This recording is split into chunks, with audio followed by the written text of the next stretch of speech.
بسم اللہ الرحمن الرحیم۔ السلام علیکم ورحمۃ اللہ وبرکاتہ۔ پیارے دوستو، زبان کی حفاظت اور غیبت سے بچنا۔ حضرت سفیان بن حسین رحمۃ اللہ فرماتے ہیں کہ میں عیاص بن معاویہ رحمۃ اللہ کے پاس بیٹھا تھا کہ ایک آدمی گزرا اور میں نے اس کی کچھ عیب چینی کر دی۔ عیاص رحمۃ اللہ نے مجھے خاموش کرا دیا، پھر پوچھنے لگے، سفیان، کیا تو نے روم کا جہاد کیا ہے؟ میں نے کہا نہیں۔ پھر کہا، کیا تو نے ترک کا جہاد کیا ہے؟ میں نے کہا نہیں۔ فرمانے لگے، تم سے روم محفوظ رہا اور ترک بھی سلامتی میں رہا، مگر ایک تیرا مسلمان بھائی تیری زبان سے محفوظ نہ رہ سکا۔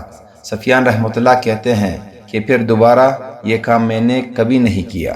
حاتم زاہد رحمۃ اللہ کا مقولہ ہے کہ 3 چیزیں جب کسی مجلس میں ہو تو وہاں سے رحمت ہٹا دی جاتی ہے: دنیا کا ذکر، ہنسی اور لوگوں کی غیبتیں۔ یحییٰ بن معاذ رازی رحمۃ اللہ فرماتے ہیں کہ تیری طرف سے ایک مومن کے حصے میں 3 چیزیں آنی چاہیے تو تیرا شمار اچھے لوگوں میں ہوگا۔ ایک یہ کہ اگر تو اسے نفع نہیں پہنچا سکتا تو نقصان بھی نہ پہنچا۔ دوسری یہ، اگر تو اسے مسرت نہیں پہنچا سکتا تو غم بھی نہ دکھا۔ تیسری یہ، اگر تو اس کی تعریف نہیں کرتا تو مذمت بھی نہ کر۔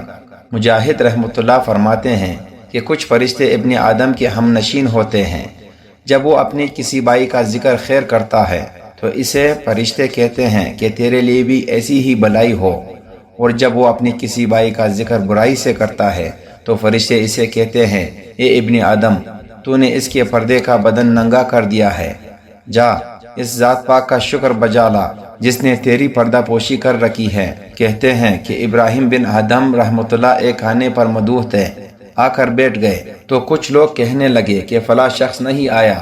ایک کہنے لگا کہ فلاں شخص تو بڑا باری ہو رہا ہے۔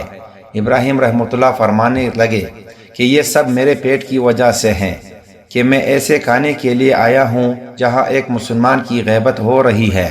اٹھ کر چلے گئے اور 3 دن تک کھانا نہیں کھایا۔ کسی دانا کا قول ہے کہ اگر تو 3 باتوں سے عاجز ہے تو 3 اور باتیں اختیار کر۔ اگر تو بلائی سے عاجز ہے تو برائی سے رک جا۔ اگر تو نفع رسانی سے عاجز ہے تو نقصان سے باز رہ۔ اگر تو روزہ نہیں رکھ سکتا تو لوگوں کا گوشت بھی مت کھا۔